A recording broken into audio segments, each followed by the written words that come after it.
Carlos de Ayala es catedrático de Historia Medieval de la Universidad Autónoma de Madrid, donde ha desarrollado su trayectoria académica, ya muy extensa también. Y bueno, es uno de los grandes medievalistas que tenemos en nuestro país. Ha trabajado en diversos temas, aunque con particular intensidad en el ámbito, digamos, de las ideas relacionadas con la Guerra Santa, el concepto de reconquista, la lucha entre cristianos y musulmanes. La lucha entre cristianos y musulmanes en la península ibérica, que obviamente es un componente muy importante del periodo medieval peninsular. Ha dirigido proyectos de investigación de esta temática, varios proyectos de investigación de esta temática en la Universidad Autónoma de Madrid. Y bueno, es un gran experto, como digo, en este ámbito de las relaciones sobre todo de carácter conflictivo entre cristianos y musulmanes en la península ibérica. La época taifa sin duda es un momento determinante, como estoy seguro de que va a poner de manifiesto en su ponencia el profesor Carlos de Ayala, en este ámbito, porque es un momento muy especial en el que se produce un cambio de fuerzas muy significativo en esas relaciones. Por lo tanto, muchísimas gracias, Carlos, por tu presencia hoy aquí, y le dejo la palabra para hablarnos sobre la presión cristiana sobre el reino abadí del régimen de parias a la agresión militar. Pues muchísimas gracias, Alejandro, por tu presentación, por la invitación también, por supuesto, a Braulio, Carmen, a los organizadores. Muchas gracias porque es un placer estar en Sevilla, aunque hace un poquito de calor. Bueno, yo efectivamente les voy a hablar de esa presión cristiana sobre el reino abadí. Hace un momento decía el profesor García San Juan, con toda razón, que este es un momento especialmente interesante en las relaciones entre cristianos y musulmanes. En los aproximadamente 70 años que dura el régimen abadí, coinciden con ese periodo clave en la dinámica peninsular que enfrentaba a cristianos y musulmanes, y es concretamente para la monarquía castellano-leonesa un momento decisivo en el replanteamiento de sus estrategias de confrontación con el Islam. Bueno, es de sobra conocido que la fragmentación de Al-Ándalus tras la descomposición del califato genera un cambio en el equilibrio de fuerzas del tablero peninsular a favor de los reinos cristianos. Un cambio que rentabiliza de manera especial la monarquía castellano-leonesa, que sin duda es la más potente, la más poderosa entre las formaciones cristianas de la península. Esos 70 años coinciden prácticamente grosso modo, con los dos reinados que tienen ahí en la pantalla, dos reinados especialmente significativos en el horizonte hispano-cristiano pleno medieval, como son el de Fernando I y el de Alfonso VI. Durante sus gobiernos es precisamente cuando se produce esa transformación a la que estoy aludiendo, esa transformación de equilibrios, y la ofensiva contra el Islam adquiere un nuevo tono acorde con una sensación cristiana de superioridad bélica.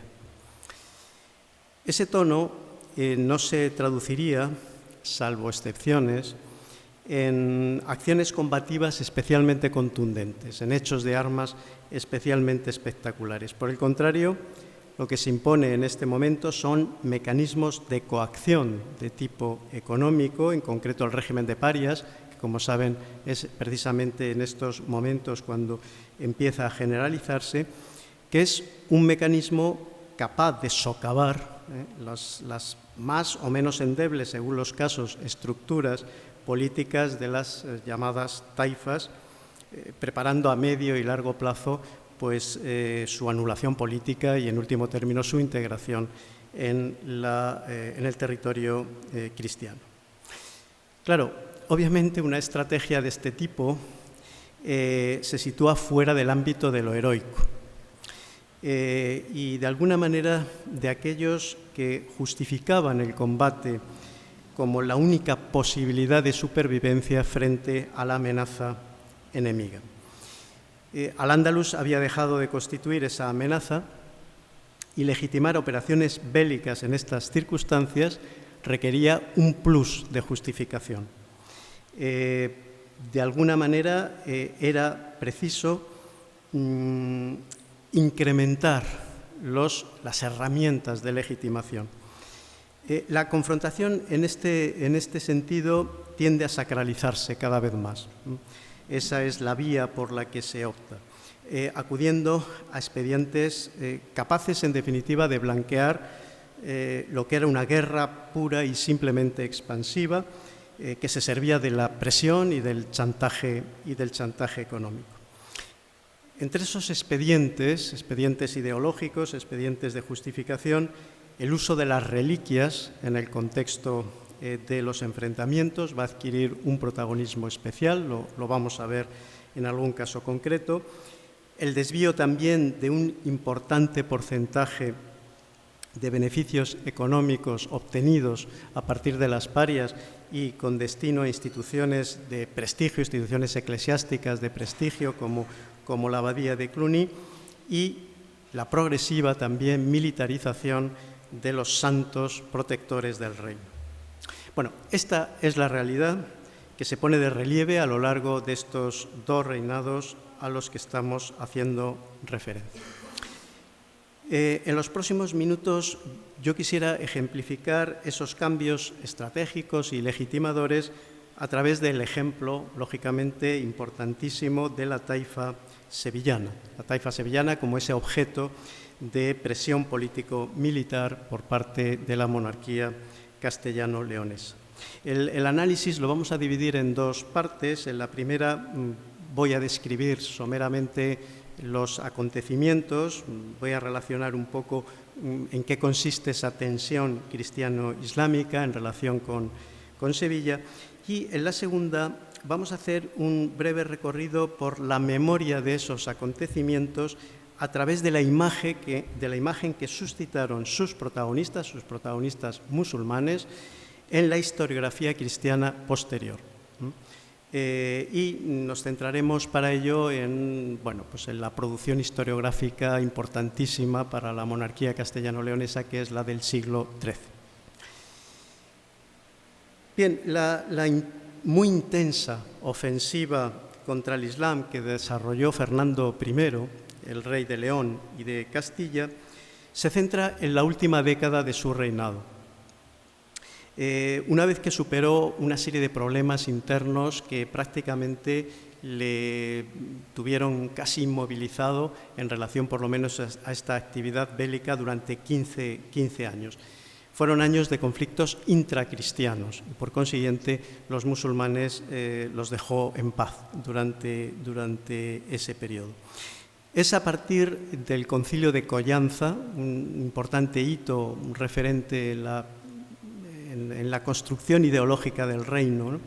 Del año 1055, en el que, por cierto, se habla de la restauración de la cristiandad, lo cual tiene lógicamente una significación especial, cuando Fernando I inicia sus operaciones contra los musulmanes y unas operaciones que ya realmente no van a cesar hasta su muerte. Esos 10 últimos años de vida del rey son intensos en este sentido.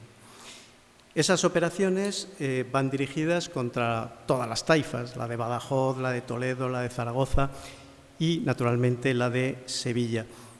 Y más allá de alguna puntual ocupación territorial, que suele ser muy puntual y muy medida, todas esas campañas acabaron en obtención de tributos, en forma de parias, es lo que les decía. Vamos a fijarnos en el caso que nos interesa, que es el de la taifa sevillana. Fue objeto de atención militar en el verano concretamente de 1063. La información nos la proporciona esta importante crónica, la Historia Silense, Bueno, yo les resumo el contenido de ese texto donde se informa de la campaña.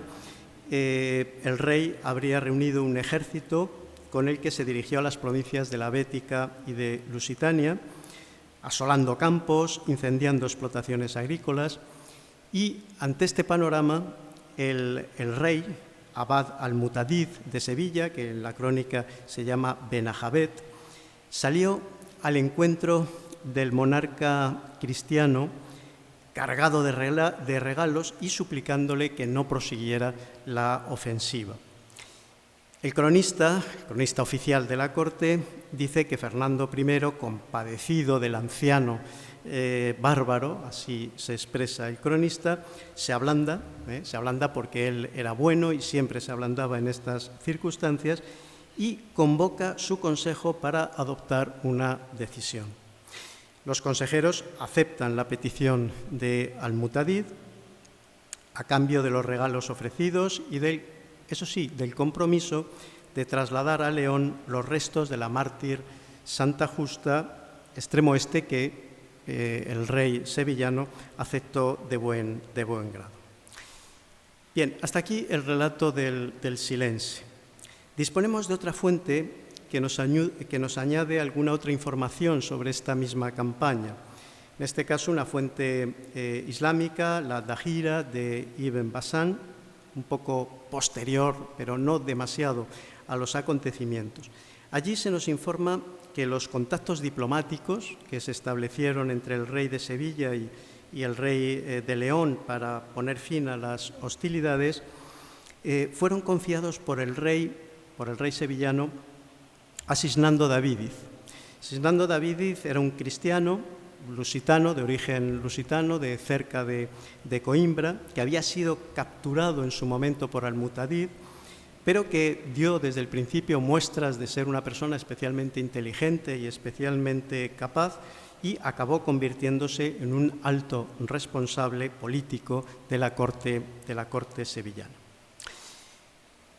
De las fuentes analizadas, nada dice o nada nos confirma que las parias negociadas entre al-Mutadid y Fernando I fueran otra cosa que un tributo puntual en especie, eso sí, con el añadido de los restos de la Santa Sevillana.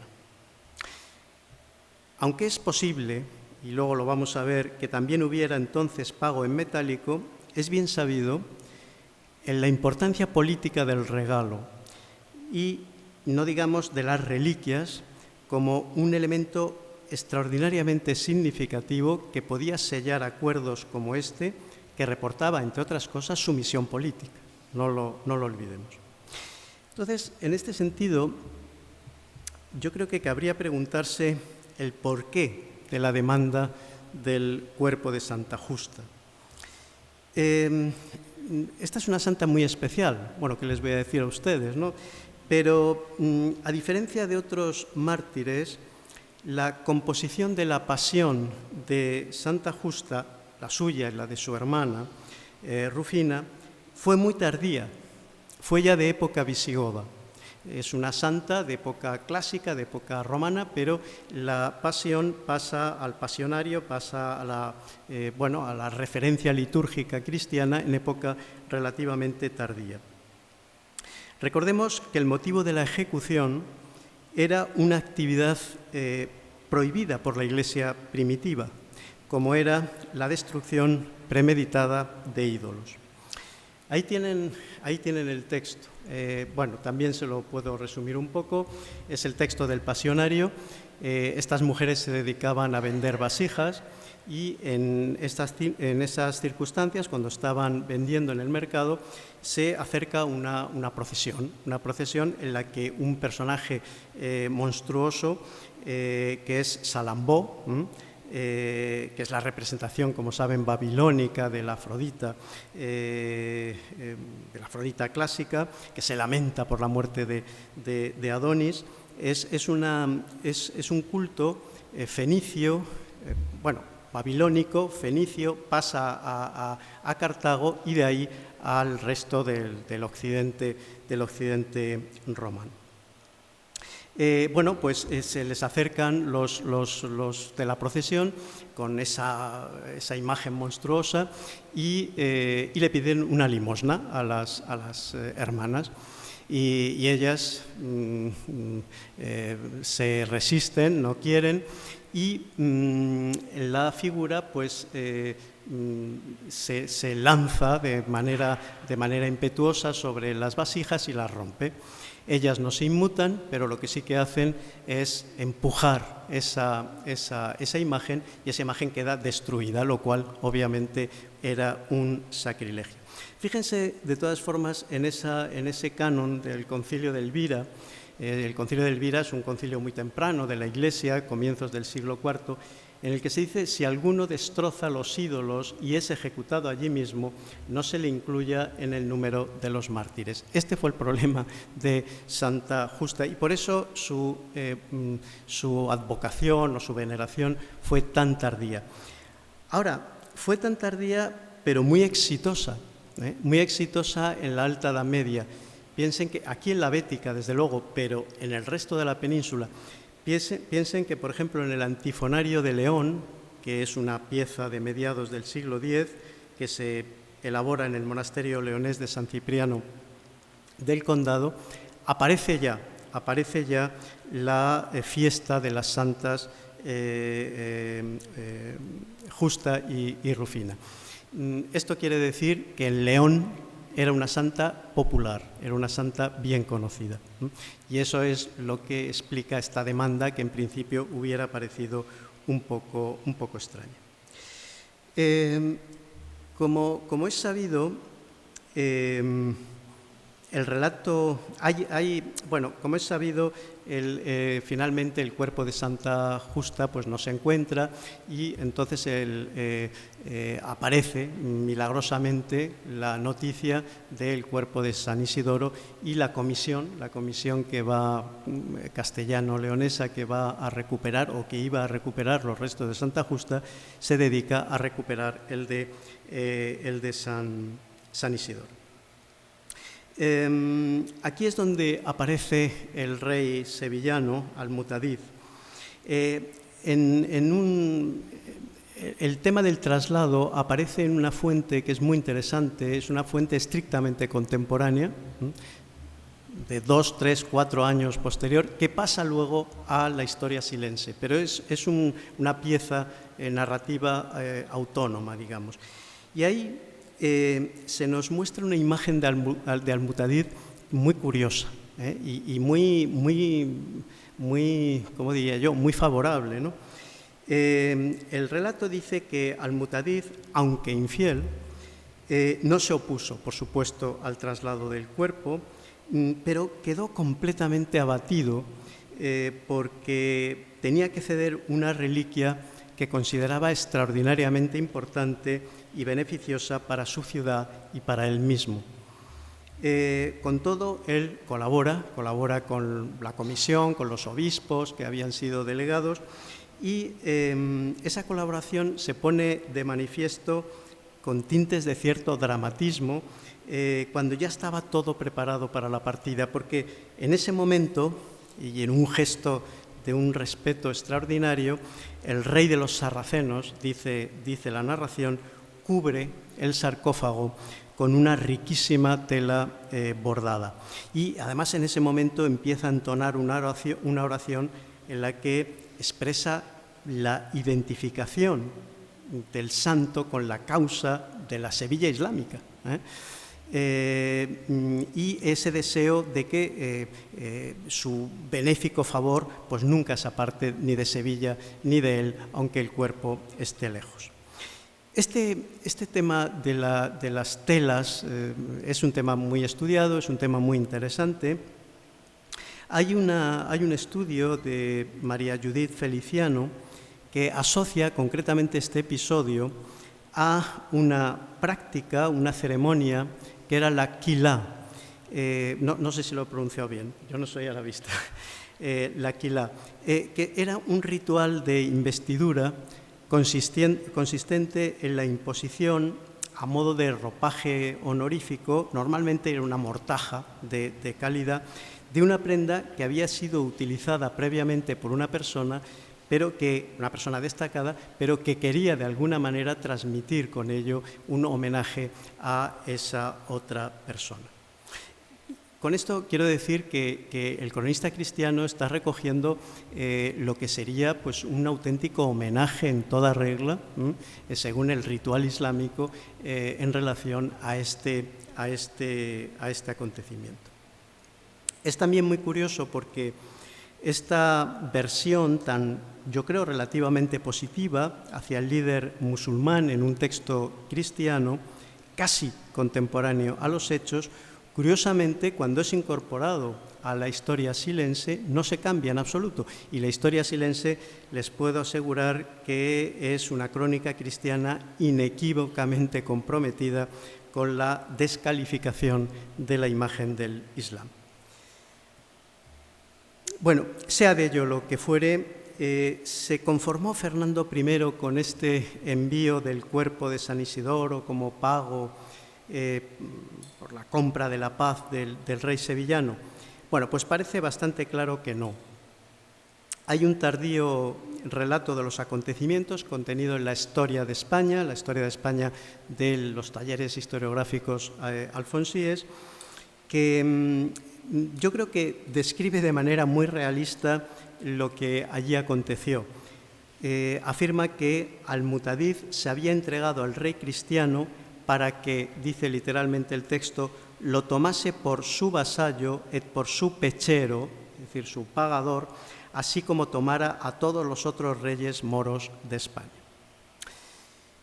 Bueno, de hecho, tenemos un testimonio mucho más cercano a los acontecimientos que esta historia de España, que es el Chronicon Compostelanum. El Chronicon Compostelanum es una crónica, una breve crónica de hacia el año 1130, y ahí se nos presenta la división de los reinos a la muerte de Fernando I entre sus hijos varones. Cuando murió Fernando I, repartió el reino entre sus hijos, Sancho, Alfonso y García. Y en cada uno de esos lotes iba el apéndice islámico. Es decir, los territorios que correspondían, aunque siguieran en poder de los musulmanes, pero que correspondían por conquista o sencillamente por relación vasallática y pago de parias a cada una de esas porciones. Y efectivamente en ese reparto, García, que era el hijo menor, obtuvo Galicia con Portugal y la región hispalense con la ciudad de Badajoz, dice el texto, que pagaba tributo anual. Bueno, efectivamente, ya en su momento Bisco, un investigador norteamericano, subrayó que la noticia de la cuantiosa donación en metálico que Fernando I se comprometió a pagar a Cluny, una cantidad, un censo anual, un total de 1.000 áureos, efectivamente 1.000 áureos, fue colocada en la historia silense justo después de la campaña sevillana y del traslado de los restos de San Isidoro. Todo indica, por tanto, que esa cantidad en metálico era pagada en dinares musulmanes y que provenían, obviamente, de las parias, y concretamente, en este caso, de las parias sevillanas, que parece que fue a partir justamente de 1063 cuando se regulariza. Se regularizan, pero por poco tiempo, porque la muerte de Fernando I en 1065 y el inicio de las hostilidades fratricidas entre los hijos del rey, debieron de interrumpir, lógicamente, el cobro de esas parias, de esos pagos. Por eso, una vez alcanzado el control del conjunto de la monarquía castellano-leonesa, que le costó lo suyo, por Alfonso VI, este rey comenzó a rediseñar todo el sistema de dependencias de las taifas para obtener un dominio efectivo de sus recursos y, por consiguiente, a medio plazo, obtener su rendición o su integración. Sin embargo, el factor que de manera principal impidió que Alfonso VI pudiera llevar a cabo ese rediseño al que he aludido, es un factor en principio ajeno a Sevilla, pero que repercutirá mucho en Sevilla. Y es la crisis abierta en Al-Ándalus tras la muerte de Al-Mamún de Toledo en el año 1075. Una circunstancia que aprovechó el sucesor de Al-Mutadid de Sevilla, el nuevo príncipe abadí, Al-Mutamid, para hacerse con el control de una parte importante de Al-Ándalus. Entre 1076 y 1078, en la conferencia anterior, la profesora Fierro nos lo indicaba, se apodera de Denia, se apodera de Córdoba, se apodera de los territorios meridionales de Toledo, se apodera de Murcia. Y, claro, si había algo en los planes de Alfonso VI que impedían su política y sus objetivos, era que un líder andalusí se hiciera con el control efectivo de la mayor parte o de una parte importante y considerable del territorio andalusí, del territorio musulmán. Bueno, es entonces, en el verano, quizá el otoño de 1079, cuando Alfonso VI envía a Sevilla y a Córdoba una embajada al frente de la cual iba el Cid, el famoso Rodrigo Díaz de Vivar como embajador. Dice la Historia Rodericki, que es la fuente que nos informa de ello, pro paria sua, es decir, para cobrar, lógicamente, las parias. Bueno, la Historia Rodericki es una obra, es difícil fecharla, probablemente mediados del siglo XII, hay cierta discusión. En cualquier caso, hay que tomarla un poco con pinzas, no es un relato cronístico muy seguro si no se contrasta bien la información. En cualquier caso, tras una serie de acontecimientos que yo ahora no nos podemos entretener en narrar, el Cid consigue que Al-Mutamid le entregue las parias cuyo cobro se había interrumpido como fruto de toda esa crisis y de todos esos años previos. Y lo que hace Al-Mutamid, según nos dice el cronista, es colmar de regalos y de obsequios al Cid. Lo cierto es que esta restauración de parias, si es que se produjo, yo tengo mis dudas, iba a durar muy poco, iba a durar poquísimo. 3 años después de esa embajada, en el año 1082, Alfonso VI volvía a solicitar a Al-Mutamid las parias debidas mediante una embajada que presidía un judío de nombre Ibn Salib. Conocemos los acontecimientos a través de distintas fuentes árabes, en especial el relato de Ibn al-Labana, un poeta sevillano contemporáneo de la corte de Al-Mutamid. Y Ibn Salib habría recibido, esto fue la argucia del rey de Sevilla, que no le salió muy bien, Ibn Salib habría recibido el importe de esas parias en moneda de mala calidad.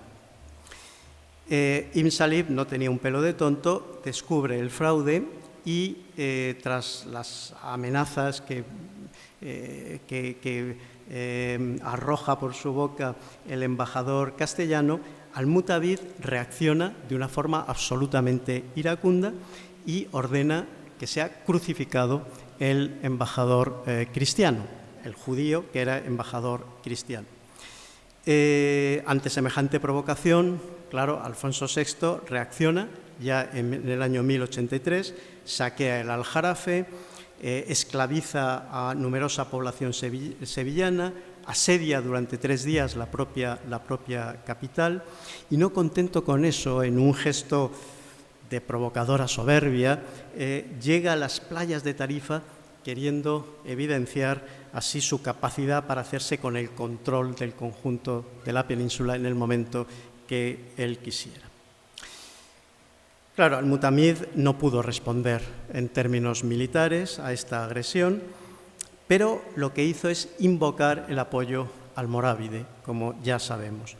Y lo primero que hizo es ayudar al emir almorávide, Yusuf ben Tasufín, a conquistar Ceuta para de ese modo facilitar las operaciones de desembarco en la península. Bueno, es muy conocido el tema del protagonismo del rey sevillano para que esta alianza fructificara, sobre todo después de la toma de Toledo de 1085. Fuentes árabes tardías adornan los acontecimientos con una supuesta carta que Alfonso VI habría enviado a Al-Mutamid a raíz de la conquista de Toledo. Ahí tienen un pequeño fragmento, ven cómo Alfonso, que ahí se autotituló hijo de Sancho, no era hijo de Sancho, pero bueno, en cualquier caso es la versión de este cronista musulmán. Ahí se titula Señor de las dos religiones. Esto es una de las cosas que concretamente al Mutamid le sentó peor.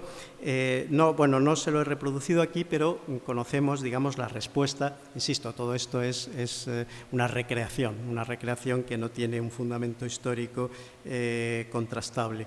Pero esa poética respuesta del rey sevillano contenía toda una declaración de guerra, ¿no? Es decir, ¿cómo te atreves, ¿no?, a dirigirte en esos términos y a decirme que te dé la gestión del reino, que te entregue el reino, ¿no? Entonces, Al-Mutamid se dirige al rey y lo primero que hace es desautorizar ese título de señor de las dos religiones que se habría dado a sí mismo Alfonso VI y que Al-Mutamid creía corresponder en realidad en justicia a los propios musulmanes. Bueno, lo que vino después es bien conocida: la ofensiva almorávide contra Alfonso VI, la victoria sobre su ejército en Zalaca o Sarajas, en octubre del año 1086. Los reyes de Taifas no mostraron especial entusiasmo en apoyar a los africanos. De hecho, la colaboración con ellos se redujo prácticamente a los sevillanos, y los sevillanos hicieron una colaboración un poco en diferido, o sea que dejaron actuar y luego se unieron a las operaciones. En cualquier caso, no tuvo mucho tiempo Alfonso VI para reponerse de esa gravísima derrota. Yusuf ben Tasufin volvió a desembarcar en la península en la primavera de 1088 y poco después, a instancias de Al-Mutamid, intentó tomar el estratégico enclave cristiano, los cristianos lo habían tomado unos pocos años antes, de Aledo. Aledo era como una especie de cuña que entraba en las posesiones, en las amplísimas y extensas conquistas de Al-Mutamid, ¿no? Y era algo que molestaba profundamente a la taifa sevillana. El sitio acabó en fracaso debido a la desunión de los musulmanes, y esto, de algún modo, para Yusuf ben Tasufin fue la gota que colmó el vaso. Es decir, a partir de este momento él se decidió a establecer el dominio unitario en Al-Ándalus y acabar con el sistema de taifas. Esta imagen nos la han puesto antes. Claro, este designio de acabar con los taifas realmente lo va a poner en marcha el emir tras su tercer desembarco en Algeciras en junio del año 1090. Lo que pasa es que él enseguida volvió nuevamente a Marruecos, después, eso sí, de destronar a Abdalá, el famoso rey de Cirí de Granada, el de las memorias, ¿no? Y lo que hace es encomendar la tarea a su primo Sir ben Abi Bakr, y él, como digo, regresa a Marruecos. Bueno, pues para el nuevo representante militar almorávide era prioritario someter al Mutamid, porque era el más poderoso de los reyes de taifas.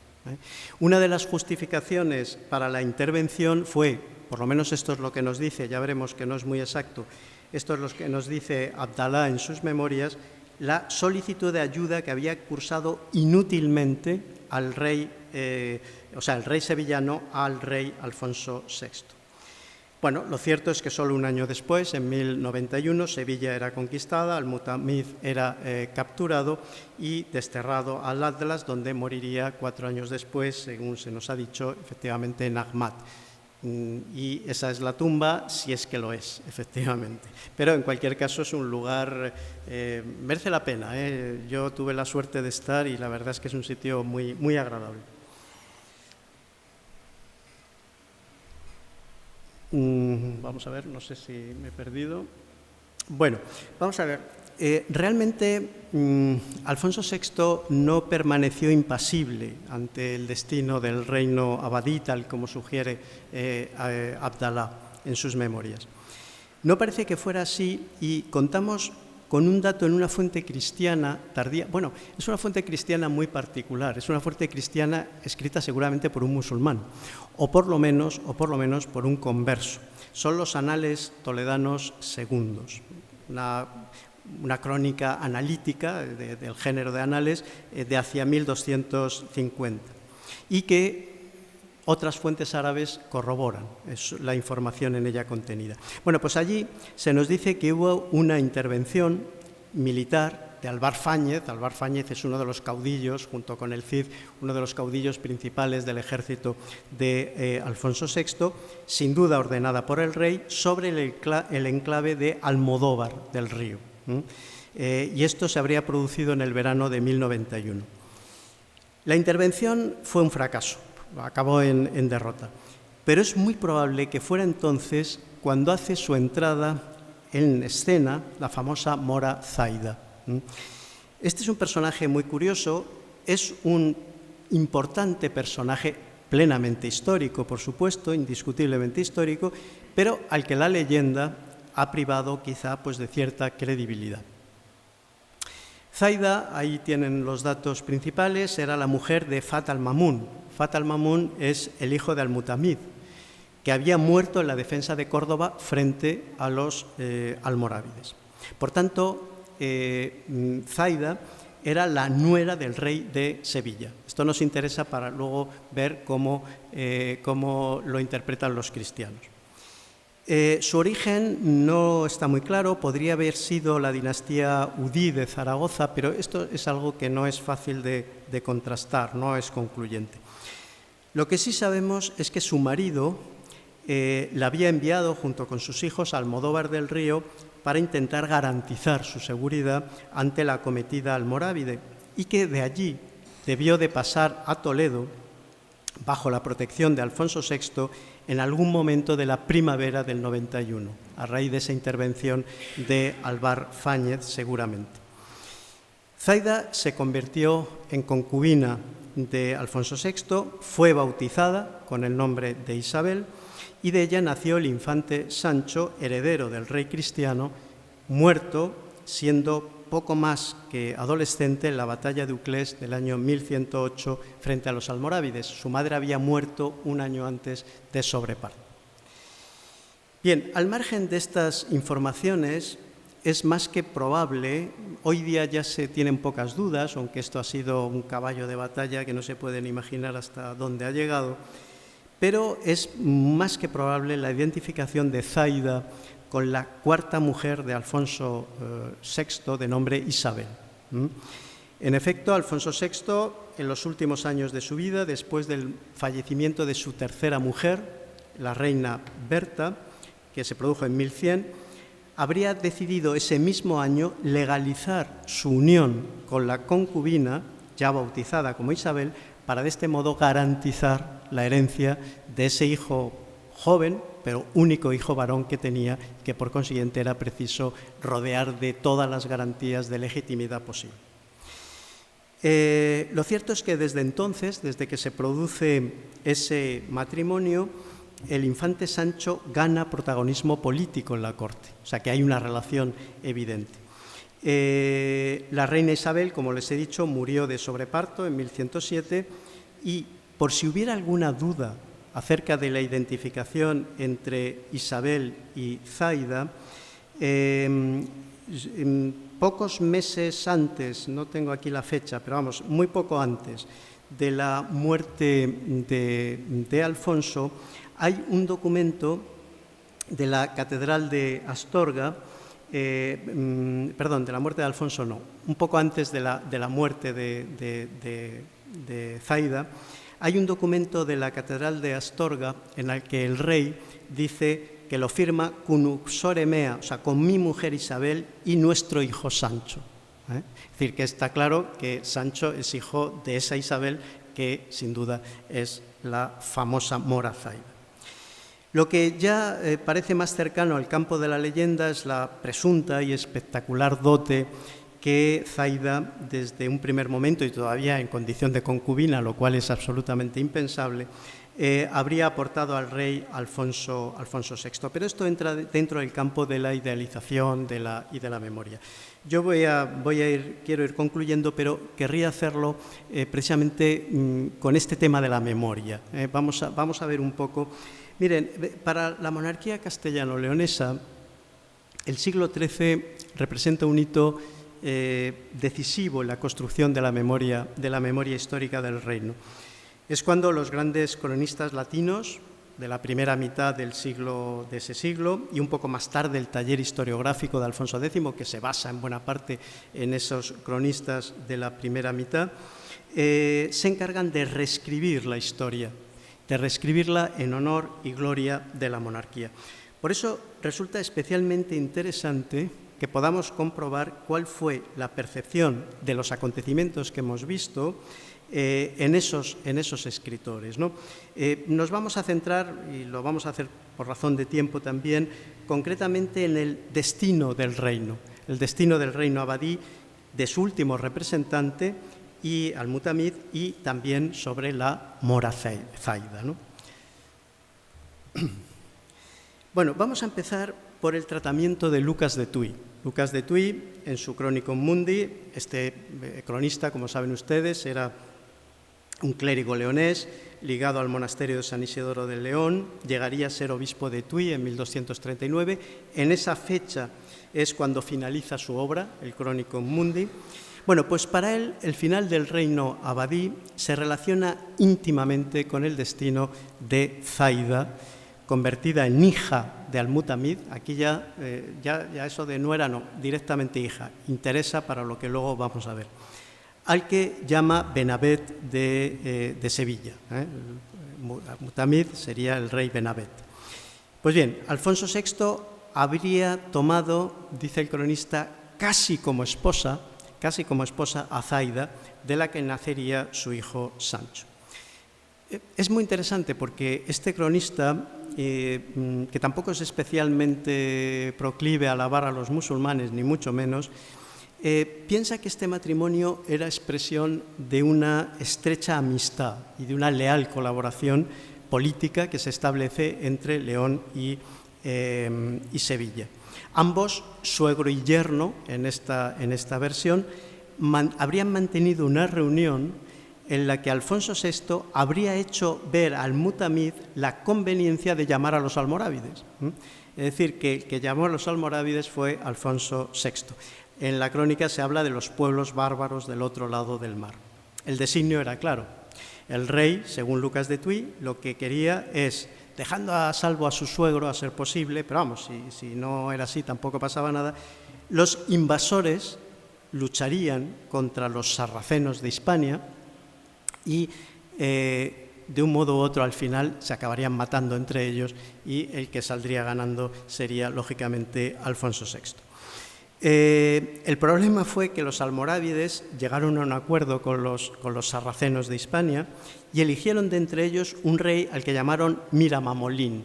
Bueno, hay que decir que Lucas de Tuy no tiene muy clara la diferencia entre almorávides y almohades, ¿no? Eso también hay que decirlo.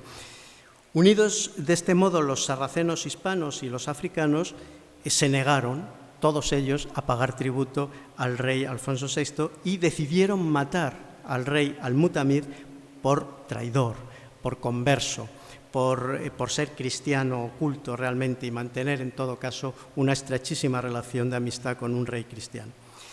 Bueno, después se produjo la victoria de Miramamolín sobre Alfonso VI en la famosa batalla de Zalaca. Lucas de Tuy luego continúa relatando enfrentamientos que siguieron, la cruel ejecución, este es un dato curioso, que ordenó el rey cristiano de un insigne sarraceno de nombre Abaldela, por haber participado en el asesinato de su suegro, en el asesinato de Al-Mutamid. Finalmente, Miramamolín habría vuelto a su sede, a su corte real de Marruecos, y ya, por supuesto, no se le ocurrió volver aquí porque temía muchísimo a Alfonso.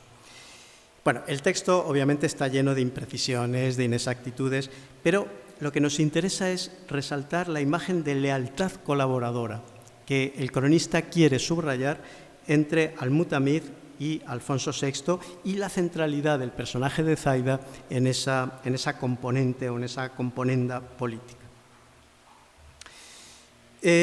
Pasamos a otro cronista importantísimo, Jiménez de Rada. Él escribe dos obras en que refleja el tema que nos ocupa. Es curioso porque las dos obras pretenden ser complementarias y dicen cosas que no tienen nada que ver la una con la otra. Pero así son las cosas. Dice, en la obra central del arzobispo, que es la historia gótica, la llamada historia gótica, más o menos de los años 1240, realmente se reproduce la historia del tudense, de Lucas de Tuy, acerca de Zaida, la hija del rey Abenabed de Sevilla, la llamada a la península de los almorávides por parte de Alfonso VI, después de consultarlo con su suegro y tal. Ahora bien, en esta ocasión a Jiménez de Rada le choca mucho eso de la unión con la princesa musulmana que había obligado a Lucas de Tuy a referirse a ella como casi esposa, ¿no? Entonces, en el toledano, en Jiménez de Rada, este tema se soslaya hablando de un matrimonio realizado tras el bautismo de Zaida y su cambio de nombre por el de María. Esto es también un dato que, bueno, sería interesante, ¿no?, el profundizar en él. Por eso Jiménez de Rada va mucho más allá y lo que nos presenta es una historia de amor en toda regla, ¿no? Es decir, Zaida es, por supuesto, es la auténtica esposa del rey castellano-leonés. Ella habría sido la que tomara la iniciativa, se habría enamorado perdidamente de Alfonso, al que por cierto no conocía, pero bueno, parece ser que lo admiraba mucho, y eso le llevó a ella, de motu propio, a abrazar la fe cristiana y a favorecer a su marido con una importante dotación de castillos. Bueno, por lo demás, la llamada de los almorávides para derrotar a los árabes cismarinos, dejando a salvo Sevilla, tuvo un resultado inesperado, que ya conocemos. Los almorávides atacan al rey de Sevilla hasta darle muerte por considerarlo cristiano, al haber entregado a su hija y además a un montón de castillos al rey cristiano. Fue entonces cuando los andaluces, los vandaluci, dice el texto, se dieron cuenta del poder de los almorávides y de que les convenía más guardar sus camellos que cuidar los cerdos de los cristianos, esa famosa frase que aparece también recogida aquí por Jiménez de Rada. Bueno, desde entonces ultramarinos y cismarinos vivieron unidos bajo el gobierno del único rey. Ahora bien, fíjense, este mismo Jiménez de Rada es autor de la historia Arabum. La historia Arabum se escribe justamente, pues eso, en 1245, la fecha en este caso es exacta, por tanto, después de la anterior. En ella el arzobispo se desprende del cañamazo argumental de Lucas de Tuy, esa historia tan legendaria, y fiel a un uso bastante imparcial de las fuentes árabes, nos da una versión que es completamente distinta a la anterior y desde luego bastante más fiel a los hechos. Fíjense, nos dice que los almorávides pusieron fin al gobierno de Al-Mutamid de Sevilla, que había gobernado, eso sí, de manera próspera su tierra. Al-Mutamid,